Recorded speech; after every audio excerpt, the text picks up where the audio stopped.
Então vamos lá, fecha os teus olhos.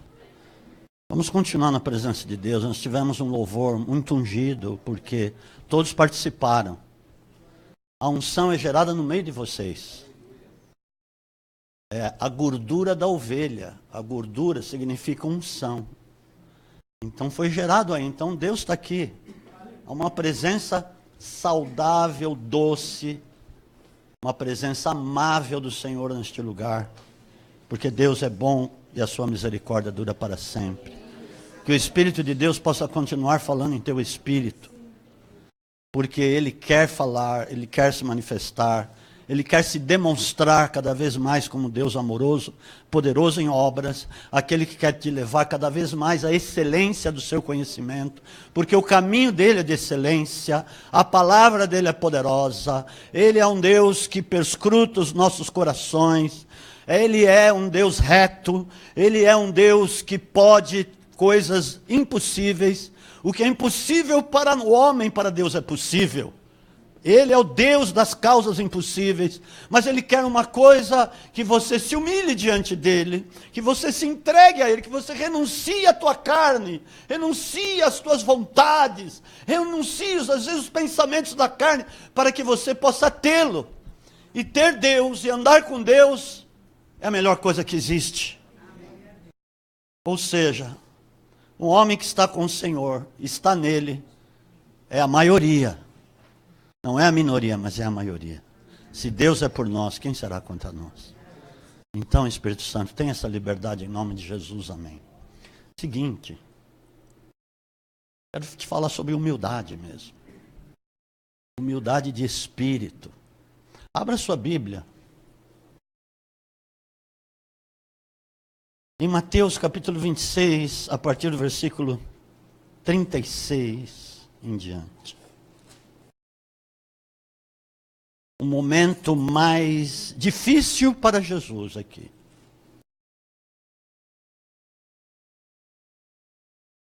Eu posso dizer sem medo de errar que foi o momento mais cruel para ele. Porque foi o momento da maior luta. Quando ele já estava na cruz, a decisão ele já tinha tomado de dar a sua vida por amor a nós. Mas a decisão ele tomou nesse momento. E foi o momento da maior tentação da própria carne de Jesus. Então vamos ler. Então Jesus foi com eles a um lugar chamado Getsêmani.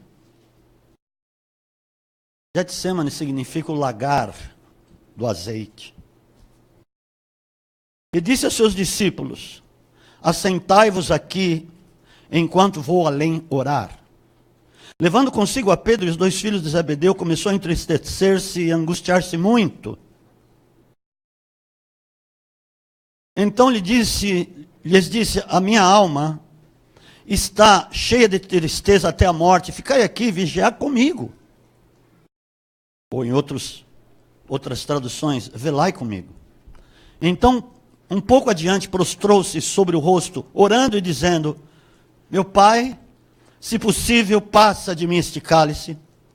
Todavia, não seja como eu quero, mas como tu queres. Voltando para os seus discípulos, achou-os dormindo e perguntou a Pedro: então nem uma hora pudeste vigiar comigo? Vigiai e orai, para que não entreis em tentação. Na verdade, o espírito está pronto, mas a carne é fraca. Indo segunda vez, orou, dizendo: meu Pai, se este cálice não pode passar de mim sem que eu o beba, faça-se a tua vontade. É muito fácil, às vezes, nós dizermos, até para Deus: Senhor, faça a tua vontade. Ou nós falarmos entre nós: eu quero a vontade de Deus, ou eu quero que Deus faça a sua vontade. E nós muitas vezes declaramos, porque a palavra diz, a vontade de Deus é boa, perfeita e agradável. Mas tem um complicômetro aí, nesse caminho, de fato, de Deus poder fazer a vontade dele na nossa vida. E esse complicômetro são as nossas vontades. é o grito da nossa carne. Ou nós cedermos ao apelo da nossa carne. Esse é o complicômetro, porque não é uma coisa tão simples. Você falar que, Senhor, eu quero a tua vontade, mas no momento seguinte, você fazia a tua. Então, num dado momento, você entregou a tua vontade para Deus, porque é isso, essa foi a maior luta de Jesus. E eu vou dizer sim, e que foi mesmo, essa foi a maior tentação da carne na história da humanidade. Porque veja bem, Jesus estava a um passo de ser preso, de ser torturado, de ser julgado a ir para uma cruz, e de passar por tudo aquilo que ele passou. Mas tinha uma grande agravante para Jesus. O Pai ia se retirar. O Espírito, que vem da parte do Pai, o Espírito Santo, não poderia estar com Jesus no momento mais crucial, que seria a própria cruz. Então, Jesus sabia isso já de antemão, que ele não teria o apoio do Pai no momento mais importante do ministério. Agora muitos podem dizer, mas Deus então é ruim, o Pai é carrasco. Não, muito pelo contrário. Deus amou o Pai, Deus amou o mundo de tal maneira que deu o seu Filho unigênito para que todo aquele que nele crê não pereça, mas tenha a vida eterna. Mas é o seguinte, o Pai não poderia vir aqui ou estar com Jesus para levar ele os nossos pecados. Em primeiro lugar, porque Deus é Espírito. O Pai é Espírito. Quem tem um corpo hoje é Jesus. Um corpo glorificado já, pelo poder da ressurreição. Amém, amados? Então eu quero que você entenda, eu vou bem devagar para você entender isso. Deus Pai não podia levar os nossos pecados. A incumbência seria de Jesus, porque ele estaria numa carne, num corpo humano, para este fim. O corpo de Jesus serviria para levar os nossos pecados, a nossa maldição, naquele corpo. E como Deus é Espírito, Deus não podia estar ali para levar junto com Jesus os nossos pecados. Por quê? Ali haveria uma divisão entre o próprio Jesus e Deus. Mas pastor, não explica coisa difícil. Não é fácil de você entender. Muito fácil. O que divide nós de Deus são os nossos pecados. Pelo fato dos nossos pecados estarem todos no corpo de Jesus, na carne de Jesus, aquilo seria divisão, porque o Pai tinha que virar o rosto para os nossos pecados. E Jesus levar sozinho. Mas o ato de Jesus nos levou em reconciliação ao Pai. Quando ele ressuscita, nós estamos reconciliando-nos com Deus. Amém? Oh, aleluia! Era esse o fato. Por isso que a carne de Jesus estava tentando Jesus. Foi uma tentação terrível.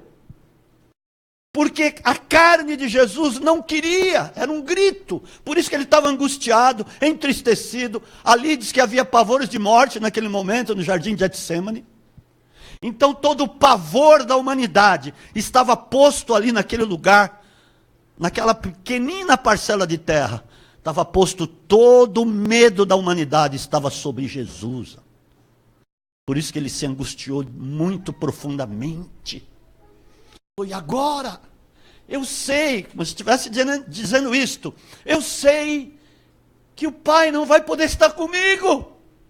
Eu vou estar sozinho, e sofrer sozinho, e levar tudo sozinho. Mas eu vim para isso, eu não posso desistir agora. Mas houve a luta, houve a guerra. Mas no final de tudo, ele entregou-se.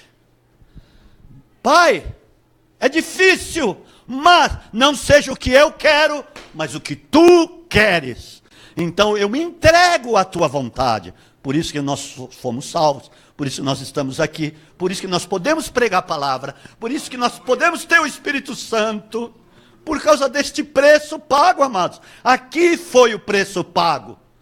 A cruz foi toda uma consequência do seu aceite, da sua entrega. Quando ele assentiu de fato, não, Pai, é a tua vontade. Amém? Você está disposto a fazer a vontade de Deus? Então você vai ter que negar-se a si mesmo. Mas a partir do momento em que a vontade de Deus começa a operar na sua vida, as coisas vão ser muito mais fáceis.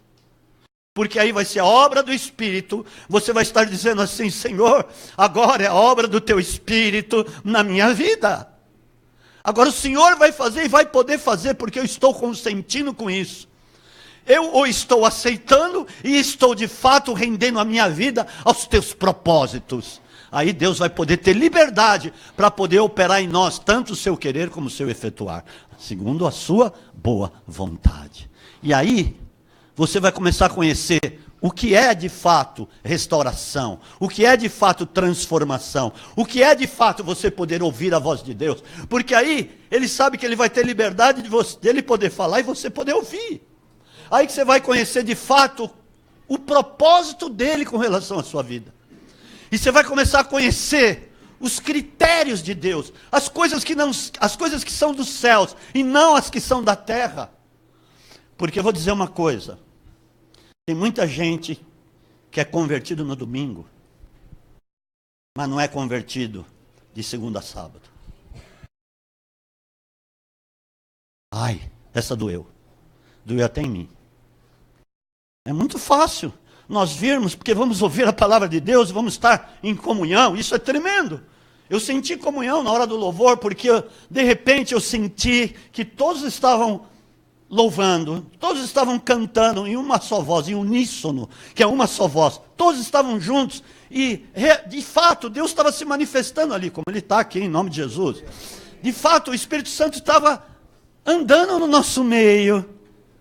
Ele tinha uma liberdade, porque ele estava sendo adorado, estava sendo louvado com humildade, com simplicidade, sem instrumentações sofisticadas, sem um som de alta sofisticação. Não! Com o nosso espírito, com o nosso coração, nós estávamos cantando e Deus falou, é isso que eu quero um coração rendido, eu quero o louvor como coração de criança. Porque Ele mesmo diz que o verdadeiro louvor, ele suscita do coração de criança. Então, você pode ter certeza que ele estava muito alegre. Mas há um problema, amados. Aqui está ótimo. A palavra de Deus está fluindo. Eu tenho certeza disso, que você está ouvindo. Agora você parou para ouvir o que Deus quer falar ao teu respeito. Ótimo. Aleluia, glória a Deus. Mas entenda que vai ter o dia seguinte. The day after. Um dia depois da manhã. Vai ter o dia seguinte, e vai ter a terça, vai ter a quarta, vai ter a quinta, vai ter a sexta, vai ter o sábado. Aí você fala, bom, agora domingo eu vou na igreja como se você viesse fazer uma limpeza. Ou viesse ser renovado. Glória a Deus, a palavra renova mesmo. Mas a palavra renova cada dia da nossa vida, amém? Ou seja, eu quero praticar a palavra. Então eu me entrego, eu renuncio, porque é muito mais fácil, de repente, você acusar, você julgar, você olhar para as outras pessoas e falar um monte a respeito dela.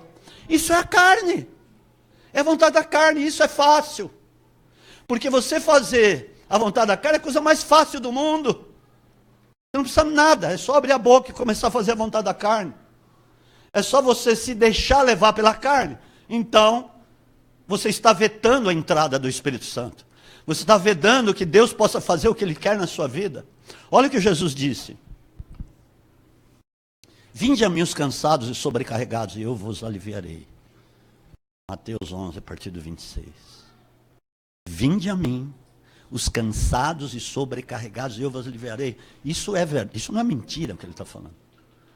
Nós somos aliviados e de fato, renovados só nele, não em nós mesmos. Mas ele continua falando, aprendei de mim que sou manso e humilde de coração, e encontrarei descanso para as vossas almas. Trocai o vosso fardo e o vosso jugo com o meu, porque o meu fardo é leve e o meu jugo é suave. Olha o que ele disse, você não pode ir a ele muito embora você possa estar cansado, sobrecarregado através de tantas coisas, porque nesse mundo nós levamos muita carga, muitas coisas difíceis às vezes de nós carregarmos em nós mesmos. Nós recebemos muitas acusações, nós lidamos com muitos problemas, nós enfrentamos aí muitas reuniões, muitas pessoas com as quais temos que falar, é a educação de filhos, é o trato com o nosso cônjuge, é o trato com o nosso dia a dia, com os nossos afazeres. São muitas coisas que de fato faz com que nós fiquemos sobrecarregados. Mas, se ele está falando, aprendei de mim que sou manso e humilde de coração, qual é a proposta? Se você realmente se render, não vir a mim orgulhoso. Porque o orgulhoso, ele não vai se entregar a Deus. O orgulhoso, ele não vai se render aos propósitos de Deus. O orgulhoso, ele não vai renunciar àquilo que a sua carne quer. Ele não vai fazer isso. Ele vai querer que Deus haja na vida dele sem que ele precise fazer alguma coisa. Sem que ele precisa se render de fato, renunciar de fato. Ele quer que Deus faça, mas ele não quer fazer nada para que Deus possa fazer. Ele quer poder continuar na sua zona de conforto. Ele quer poder continuar abrindo a boca, desandar a boca sobre um monte de coisas. Ele quer continuar a fazer o que ele sempre fez. Ele vai falar mal do vizinho, ele vai brigar com o vizinho, ele vai brigar com a sogra, ele vai chutar o cachorro, ele vai fazer um monte de coisa, brigar no trânsito. Ele não vai ofertar a Deus, ele não vai orar a Deus. Ele só vai fazer o que a sua carne quer, ou o que a sua carne manda. Porque aqui nesse momento crucial de Jesus, a carne queria que Jesus não entregasse os planos para Deus. Ele não queria, veja bem, presta atenção no que eu estou falando, por isso que foi a maior tentação da história da humanidade. Porque a carne de Jesus, a alma, a carne de Jesus, sabia que ia levar os nossos pecados. Sabia que ia levar todo aquele sofrimento, todo aquele martírio lá na cruz. Ela sabia disso. Então ela não queria isso. Ela não queria aquilo de jeito nenhum. Queria poder continuar ali, pregando até a sua doutrina, a sua palavra. Ela queria continuar ali, jantando na casa de Lázaro, de Marta, Maria. Ele queria continuar ficando ali, indo em muitos lugares, muitas aldeias, até pregando, sim, mas ele não queria cruz, a carne não queria cruz. Então, por isso que foi a maior tentação. A tentação do deserto não foi um negócio tão complicado para Jesus, porque ali foi o diabo que veio, com artimanhas, falando até da própria palavra, usando as artimanhas, trazendo as artimanhas, usando a própria palavra. Olha, se você é filho de Deus, transforma essas pedras em pães. Ele falou na própria palavra de Jesus, não só de pão viverá o homem, mas de toda palavra que procede da boca de Deus. E depois ele queria que Jesus se jogasse lá, do alto, do pináculo do templo. Ele disse, olha, porque o diabo disse, olha, porque Deus dará ordem aos seus anjos a teu respeito para que não tropece em pedra alguma. Aí Jesus, está dito, não tentarás o Senhor seu Deus. Olha que tremendo. Aquilo não foi difícil. Muito embora ele estava com um jejum de 40 dias, mas ele estava mais ligado no espírito a Deus do que qualquer um naquele momento. Mas ali, quando foi para vencer a carne, porque o nosso problema muitas vezes não é o diabo, somos nós mesmos que queremos fazer as nossas vontades. E aí, o que acontece, o que eu estou falando é que Deus não pode fazer a vontade dele. Olha o que diz em Tiago, capítulo 1, versículo 14, que nós somos engodados, ou nós somos tentados segundo as nossas concupiscências, que significa o seguinte, nós somos tentados segundo as nossas vontades, segundo os nossos desejos. É por isso que nós somos tentados. Não é pelo diabo, não é pelo diabo. É por nós mesmos, pela nossa carne, que nós somos tentados, amados. E quantos cristãos estão perdendo essas lutas todos os dias? Todos os dias. Tem uns, tudo bem, de vez em quando, mas tem gente que são todos os dias. Estou dizendo que nós somos os mais santos do mundo, que nós não pecamos. Pecamos, mas é o seguinte, temos um advogado junto ao Pai. Que é o justo. Porque se nós nos arrependermos, primeiro o arrependimento, quebrantamento para ter o arrependimento. O arrependimento e confessarmos nossos pecados, Ele nos perdoa ontem. No mesmo instante, Ele diz, lanço para trás das suas costas os vossos pecados, e deles não me lembro mais. Porque na mesma hora Jesus fala, olha, o meu sangue, Pai, é para purificar pecados. E Ele confessou, Ele se arrependeu, Ele é dos nossos também. É isso, Deus vai continuar nos amando, e nós vamos continuar andando na presença de Deus, porque temos o espírito humilde. Nesse ponto eu quero chegar. O Evangelho está lá em Isaías 61, porque Ele me ungiu para pregar as boas novas aos pobres de espírito. Pobres. Quando Ele fala pobres, não é o pobre fisicamente falando, materialmente falando. Ele está falando pobre de espírito, porque tem muitos pobres que não são pobres de espírito, mas são orgulhosos, são jactanciosos, arrogantes. Como tem muitos pobres que são pobres de espírito. E tem muitos ricos que são pobres de espírito. Ou que tem muitas pessoas de classe média, porque para Deus não existe isso, está lá no Salmo 62. Não existe classe média, não existe classe alta, autoestirpe, que fala, não existe classe baixa. Deus não olha para isso, Deus olha para o coração, amém? Deus olha para o coração, não olha para o teu status de vida, ou que você é na sociedade. Deus não está preocupado com isso, amados. Deus quer um coração humilde. O coração humilde diz que Ele não rejeitará. Mas o soberbo, ele rejeita, ele não aceita. Por isso que diz, Ele me ungiu para pregar as boas novas aos pobres. O Evangelho não é para os orgulhosos. Não é para aqueles que se acham justos. Eu não falo palavrão, eu não mato, eu não roubo, eu não xingo, eu não faço isso, eu não faço aquilo. Eu não bebo, eu não fumo, eu não me prostituo. Não é essa a questão. Tudo bem, lógico, aquele que está em Cristo não vai querer essas coisas na vida dele. Mas a questão é ele ser manso, humilde de espírito. Ele fala, dependo de tudo, em ti eu dependo de tudo. Eu dependo de tudo.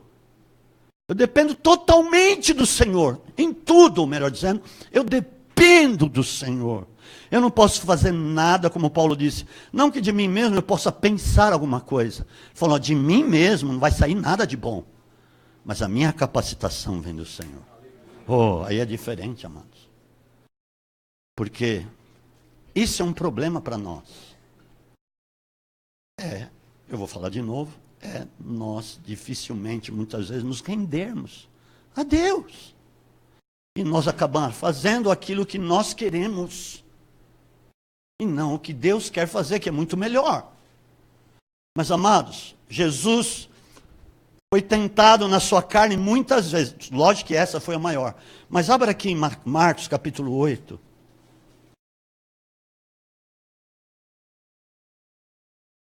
Olha só. Os fariseus queriam levar Jesus a uma ação da carne dele. Porque toda hora eles vinham tentar Jesus. Eles vinham questioná-lo sobre muitas coisas e muitos aspectos. Versículo 10. De 10 a 13. Entrou logo no barco com seus discípulos e foram para a região de Dalmanuta. Os fariseus saíram e começaram a discutir com ele, pedindo-lhe para o tentarem, tentar o que é a carne de Jesus, um sinal do céu. Olha o que ele teve que, porque ele estava sendo tão fustigado, tão questionado, era uma coisa, 24 horas, onde ele ia, vinham os fariseus e começavam a questioná-lo, tentá-lo sobre muitas coisas, e principalmente querendo um sinal. Olha, manda um sinal, tentar a carne de Jesus. Ou a carne de Jesus falou, então, eu vou fazer um sinal do céu. Eu vou mandar vir fogo do céu como Elias. Eu vou fazer um sinal tão claro. Eles vão ver miríades de anjos aqui, ou alguma coisa nesse sentido. Era tentação na carne. Porque ele não veio para isso. Amém? Ele não veio dar espetáculo para a carne. Deus não dá espetáculo para a carne, Ele dá o espetáculo para o espírito. Por isso que eu falo, o poder dele é demonstrativo. Sim, é demonstrativo para as pessoas se converterem, se renderem, renunciarem às suas velhas naturezas bolorentas, mal cheirosas. Porque da nossa carne não sai bem algum. Jesus falou isso. Da carne não vem bem algum. A carne para nada serve. O que vivifica é o espírito. Por isso as palavras que eu vos digo são espírito e vida. Então, muito bem. Ele suspirou profundamente no versículo 12 em seu espírito, como quem diz. Aqui é aquele negócio, ele contou até 10. E disse: por que pede esta geração sinal? Em verdade vos digo que a esta geração não se dará sinal algum. Eu não vou fazer nada da minha carne, como se ele estivesse dizendo isso.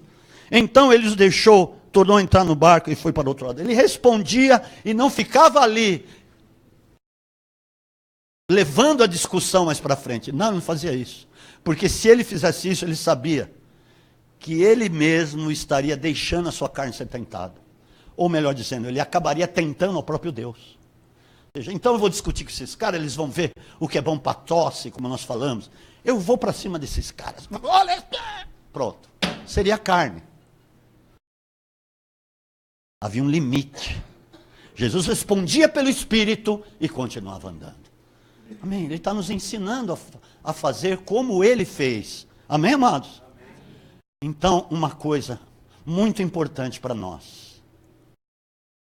O Evangelho não é para aqueles que se julgam os bambambãs. O Evangelho, mesmo para nós, ele penetra quando nós não estamos julgando. Quando nós não estamos querendo pensar para nós mesmos, para os nossos interesses. Essa palavra não me serve porque não convém aos meus interesses, não. Cada palavra que procede da boca de Deus convém a nós sim, para nós crescermos e sermos edificados por ela. Amém, amados? Você pode dar um glória a Deus, aleluia. Você pode dar um aplauso a Jesus, aleluia. Isso mesmo, isso mesmo, aleluia. Deus é tremendo.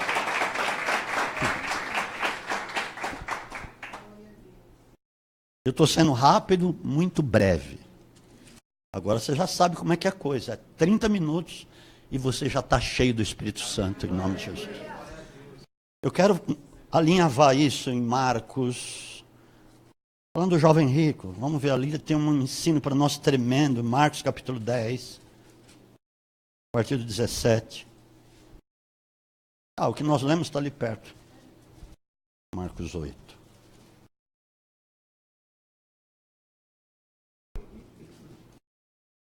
Deus só pode nos levantar quando somos humildes de espírito. Só. De outra maneira, Ele não nos levanta. Você pode até ter alguma coisinha de Deus, porque é a sua misericórdia, amados. A misericórdia de Deus também é para o injusto. A misericórdia de Deus também é para o mal.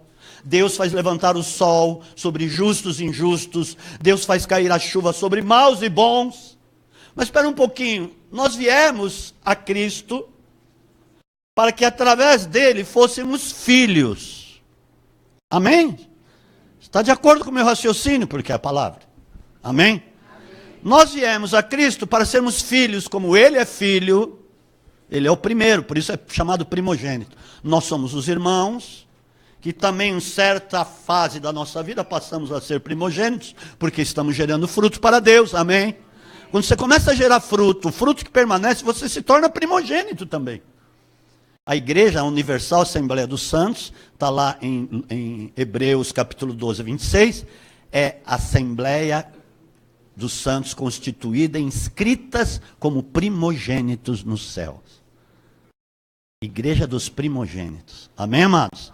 Tá, mas muito bem. Você foi a Cristo um dia na sua vida porque você estava mal, você estava muito angustiado, você estava pesaroso por um monte de coisas, está passando por uma luta intensa, havia já perdido muitas coisas, ou sem emprego, ou sem família, ou um monte de coisas estava te assolando. E aí você ouviu uma palavra, aquilo te tocou, com poder na sua vida. Você fala, não, Jesus, eu vou entregar minha vida a Jesus, porque Ele vai aliviar minhas cargas. Sim, vai mesmo, Ele faz isso. E a partir dali você começou a ouvir a palavra, você começou a querer vir, querer ter uma posição em Cristo, você quis realmente ser transformado, ser liberto de tudo aquilo que te assolava, de tudo aquilo que você era, você quis ser um novo homem, lavado e remido pelo sangue do Cordeiro, você quis o Espírito Santo. Pai, me dá o Espírito Santo. Ele dá a todos aqueles que lhe pedem. Ele recebeu o Espírito Santo, começou a andar com Deus, começou a conhecer as coisas de Deus, começou a conhecer os sinais, as maravilhas do poder de Deus, e se tornou um filho. Como eu disse, Jesus é filho. Se tornou um filho verdadeiro, legitimado pelo Espírito. E aí, ele saiu do status de misericórdia. Presta atenção no que eu estou falando. Falou, não. Misericórdia até para as aves Deus tem. Até para os corvos Deus tem misericórdia, que Deus manda semente, Deus alimenta-os. Deus manda alimento para uma ave que não semeia, não colhe, não ajunta em celeiros. Elas não fazem nada, só voam, alegram os céus, elas louvam a Deus também. Todo ser que respira louva a Deus. Amém, amados? Amém. E Deus as alimenta. Criação de Deus, Deus as alimenta. Isso é misericórdia. Como alimenta até o injusto, o mal, que eu acabei de falar aqui. Amém? Todos recebem a mesma chuva. Mas é o seguinte, quando você chega no status de filho, filho porque Deus pode cumprir a vontade dele na sua vida, filho porque você anda no Espírito, filho porque você deixou as obras da carne, agora não são mais obras da carne, é a lei do Espírito que comanda a sua vida, é a paz verdadeira do Senhor, a paz de Cristo, que comanda os seus passos aqui na terra, os seus pensamentos. Então esse é filho, filho tem abundância, não tem só misericórdia. Amém, amados? Filho não tem só misericórdia, tem abundância. Tem abundância. Repita comigo. O filho, legítimo, genuíno de Deus, tem abundância. Eu não estou falando de coisas materiais só. Porque muita gente já vai nisso, já vai pensando isso. Isso para Deus não é nada. O filho tem intimidade. Ele sabe para onde vai porque ele é guiado pelo Espírito Santo. Ele sabe o que ele fala. Ele sabe o que ele pensa, ele não fica pensando só bobagem.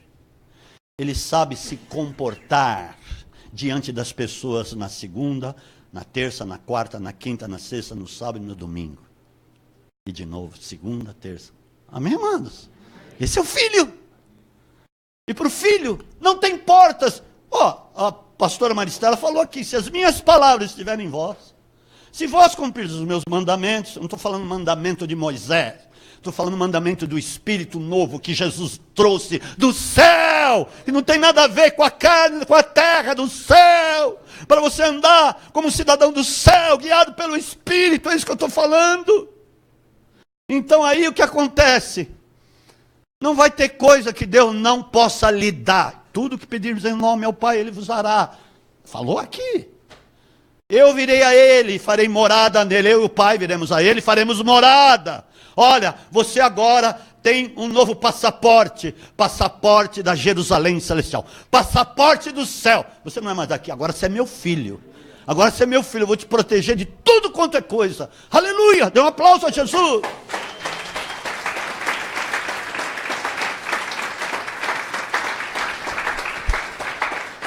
Humilde de espírito, amém? Humilde. Seja cordial.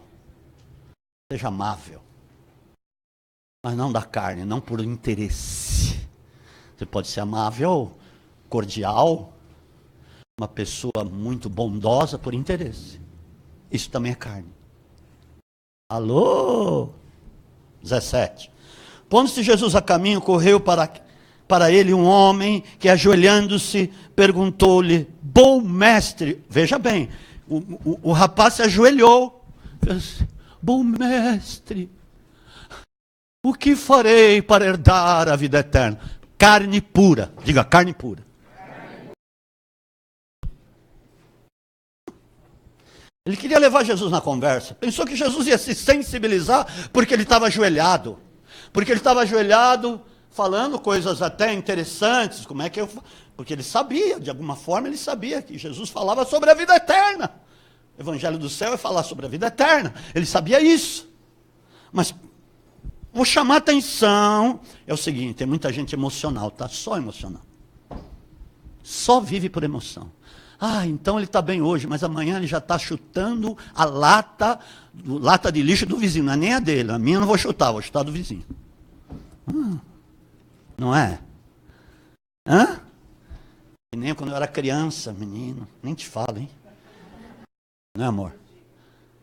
A minha sogra, que já está com Jesus, que dizia. Quer dizer, a minha mãe, que era a sogra dela. Deixa eu fazer uma conta. A minha mãe, que era a sogra dela, que dizia isso. Ih, você não conheceu o Miguelzinho. Não é isso que ela falou? Ih, olha, teve um dia que eu passei em frente a uma casa, sempre a gente passava ali, na minha rua mesmo. Não tinha asfalto, naquele tempo era bom brincar, né? Não tinha nem asfalto, fazem 214 anos. E eu olhei lá para o quintal da vizinha, a terraça da vizinha, estava encerado, bonitinho. O negócio assim brilhava. Era um espelho. Se fosse lá, a tua imagem apareceu naquele chão. E um monte de terra assim na rua. Um monte de que estavam arrumando a rua. Eu peguei um monte de terra e comecei a jogar no. Fez um monte de terra em cima da varanda, da terraça que estava uma. É que você não sabe do final. Pois ela ficou, não sei de que forma, teve algum fofoqueiro que foi lá e falou que era eu que tinha. Eu quero saber até hoje quem foi. Que eu vou lá e eu vou falar assim, hoje eu sou um pastor, eu te amo, não tem problema. Você fez até uma coisa certa, tá bom? Tá. Mas na hora que se eu soubesse, eu não ia fazer isso. Mas tudo bem. Ela foi e falou com a minha mãe. Eu apanhei tanto que você não calcula. Nunca mais eu joguei terra no quintal dos outros. Amém? Então, isso é a carne, gente. Isso é a carne. Glória a Deus, porque eu tive um contraste com Jesus um dia. E ele mudou a minha vida. E eu quero que ele continue mudando. Então, esse jovem queria pegar Jesus pela emoção. Não seja um crente emocional, tá? Tudo bem, não estou dizendo que a emoção não entra na jogada. Entra, mas entra toda a nossa vida. Amém, amados? Que, por exemplo, o louvor começa pela emoção. Uau, de repente está no espírito e Deus está se manifestando. Por que me chamas bom? Ele já deu uma logo nele. Ele sabia o que ele estava fazendo ali. Ninguém é bom senão um só, que é Deus. Ele estava dizendo assim, eu não vou deixar minha carne entrar nessa não, tá? Aceitar isso, dizer, eu sou bom mesmo. Porque quantas pessoas falam para você, você é bom, você é o cara, hein? Você é o cara que nem falavam do outro. Ele é o cara.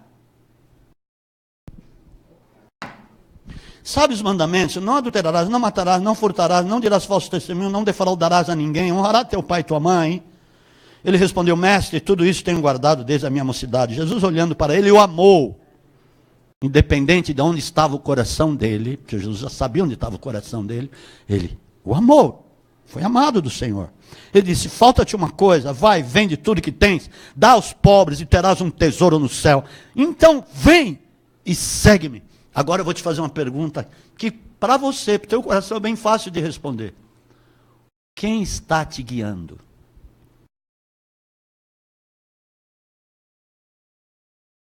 Quem está te guiando? Os recursos que estão te guiando? O dinheiro está te guiando? As tuas vontades estão te guiando? Aquela casa bonita, que nem é sua ainda, que você deseja, mas ela está te guiando? Porque tem muita gente que não tem, mas é guiado pelas riquezas. E nem tem ainda, hein? Imagina quando tiver. Agora você já entendeu porque muita gente até não tem riquezas? Porque Deus ama. E Deus sabe, se ela tiver riqueza aí, que ela vai se perder de vez. Já está quase lá, com o pé na cova e outro no mundo. Um pé na cova e outro no reino. Porque o mundo é cova, né? O mundo te enterra. Essa que é a verdade. Então, o que está te guiando? Mas ele, contrariado com esta palavra, retirou-se triste porque possuía muitas propriedades. Sabe o que Jesus queria? Não queria o dinheiro dele. Não queria o dinheiro dele. Ele queria o coração dele. Mas Jesus não podia ter o coração dele, porque o coração dele era guiado pelas riquezas que ele possuía. A matemática é simples. É simples, simplista. A de Deus. E Jesus não pôde tê-lo mesmo amando-o, mas a decisão teria que ser dele. Jesus não poderia decidir com ele, ele ia para a cruz por ele, sim, também. Mas ali ele tinha a oportunidade, ele perdeu a oportunidade, com certeza foi para o inferno. As riquezas o levou para o inferno, Mamon o levou para o inferno. Por isso que ele diz, quão dificilmente, no 23, entrarão no reino de Deus os que têm riquezas. Porque não, mas espera aí, rico não pode entrar no reino de Deus, não é isso que ele está dizendo. Os discípulos se admiraram destas palavras, mas Jesus, tornando a falar, disse-lhes, filhos. Por que ele já tratou de filhos? Porque ele acreditava neles e conhecia o coração deles. Eles iam se converter depois, não eram ainda, mas iam se converter depois porque Jesus estava investindo no coração deles, porque eles tinham um coração bom. Amém, amados? Amém. Quão difícil é para os que confiam nas riquezas entrar no reino de Deus. Feche os teus olhos.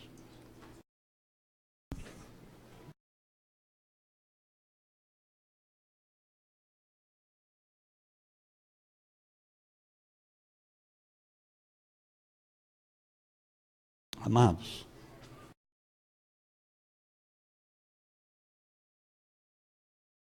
nós cantamos aqui, meu coração, então não cantamos hoje isso?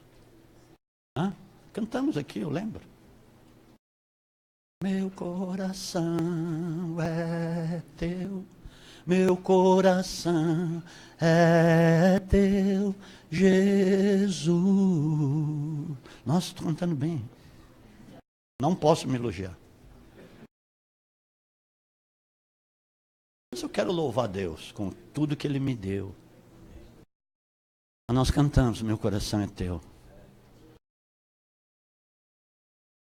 Foi emoção só? Foi emoção. Sempre pense na luta que Jesus teve. Mas Ele optou por você. Ele não optou por Ele mesmo. Até poderia ter optado, mas nós estaríamos perdidos. Como se ele estivesse dizendo, eu não opto por mim. Eu opto por aquilo que meu pai quer. E o que meu pai quer, ele quer salvar. E se eu não fizer a vontade dele, as pessoas não vão poder ser alcançadas. Só eu que vou ser alcançado, porque eu sou o filho que veio de lá. Só eu. Mas ele não queria só ele. Ele queria uma multidão. Amados, continua com os olhos fechados, agora pensa assim comigo. Quando você opta pelos outros, significa que você vai estar fazendo a vontade de Deus. A partir do momento que você deixa de optar por você mesmo, significa que outros vão ser alcançados pelo teu ato. Vão ser salvos. Vão conhecer o amor de Deus. Vão conhecer os benefícios dos céus. Porque você optou por isso. Tudo aquilo que você quiser que os homens façam para você, faça você para eles. Isso é fazer a vontade de Deus. Ou seja, não seja eu, mas seja os outros. Eu não tenho o poder para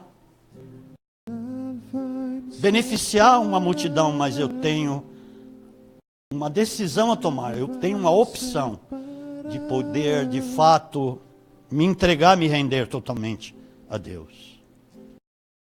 E aí vai ser diferente na sua vida. Vai ser diferente a cada dia, não vai ser só no domingo, mas vai ser a cada dia na sua vida.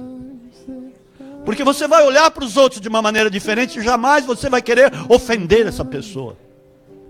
Amados, abra os olhos só um minuto, olha para mim aqui. É fácil não perdoar. Fala, eu não vou perdoar. É muito mais fácil não pedir perdão do que ir pedir perdão. Pedir perdão é mais difícil. Mas essa é a obra do Espírito. Esta é a vontade de Deus. Amém, amados? Essa é a vontade de Deus. E se render é isso. Você não tem problema em ir lá e pedir perdão. Para quem te ofendeu ou para quem ou a quem você ofendeu. Porque muitas vezes alguém te ofende e você fica machucado. E fica raivoso e se levanta contra aquela pessoa. Você está mais em pecado do que a outra pessoa, sabia disso? Você está mais em pecado que a outra. Porque você é conhecedor da palavra de Deus. Esse é o evangelho da salvação. O evangelho da salvação não é aquilo que nós pensamos ou da forma como queremos fazer. Isso não vai agradar a Deus nunca. Mas é você tendo essa postura. Eu vou lá, Maurício, eu te peço perdão, porque aquilo que você falou, eu não dormi, eu não comi, e eu fiquei com muita raiva de você. Eu queria te estrangular, eu queria pegar nas suas orelhas e arrancar. Eu queria arrancar e comer o seu fígado.